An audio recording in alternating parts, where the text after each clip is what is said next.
everyone, thank you for what you can do physiology more. Today is day 2 of simulate running and winter hydration. So for winter hydration, I want to actually go a little bit in depth into like more of a survival mode. Okay, so those of you who live in cold areas, some of you might get out and about. Some of you may not get out that much because maybe you're scared of the cold. Whatever the reason is, I don't judge nobody. However, if you are out in the cold, you're having a hard time staying hydrated because, okay, maybe your water freezes, or maybe, you just can't bring enough water with you, containers, things like that. First off, always try to keep it in a warm spot, in your pocket. Now, obviously, if you're walking, running in the cold and things like that, you don't want to keep it in your pants pocket because that's going to affect your muscles from fully contracting. However, if you have a coat, a jacket, anything like that, take a blanket or something and wrap it around a water bottle, put it in your pocket, and try to at least get a couple in there, or even better yet, get a camelback and make sure the camelback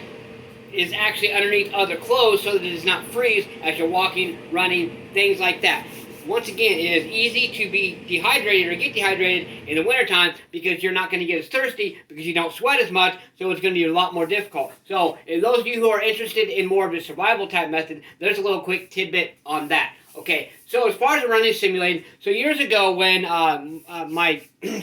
we had my first son, he was literally just about probably anywhere between 16 to 18 months at this time, and his mother was actually still pregnant with our youngest. This is when her and I were together, and there were many times when, because she was actually going to college, out at the local college, and there were many times where, I did not have a chance to run because she had to be to class early, I woke up late, whatever it was, okay? So I actually developed different training sessions, which there are actually different variations of this, but just give you a little bit of an idea on how I simulated running back in the day and really learned a lot about that. Okay, so this is a footstool, obviously. I don't have a chair here, but what I'd recommend is get a chair to where it's going to be approximately, for most average men, about 18 inches from the ground where the chair sits, whatever, or you can do a plyometric box or whatever it is. I'm just simulating because, household items, all right?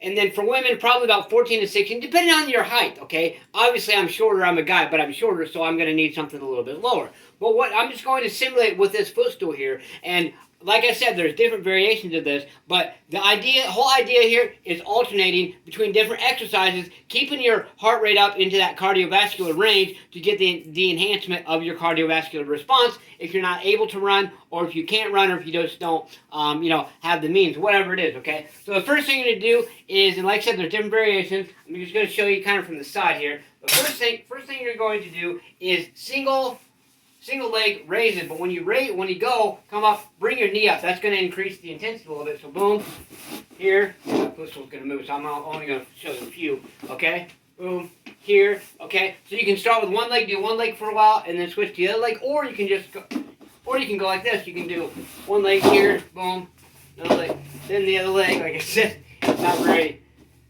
God, yeah, can't use that very well. But, okay, and then go something like that, and then go into maybe doing some kicks, or you can go right into doing some body weight squats, boom, boom, boom, boom, boom, and then I would usually pick 3 to 5 exercises. I would even do basically my alternating lunges back and forth, but I would do them for 1 to 2 minutes at a time, so that I really help increase my cardiovascular response rather than just doing short sessions. So there's a little bit of an idea to simulate running without actually having to run. Once again, you cannot replace running, but you can do other exercises that can still enhance your cardiovascular response. So let's do these things, let's continue to push ourselves and embrace the discomfort. Let's get to stay motivated, believe in yourself, believe you can do it, and believe that you deserve it. Let's get out there, let's go smash punch, kick that like button, just don't break it. Let's get out there and do something. Do more than what you did yesterday, get your ass up today. Push yourself, let's go.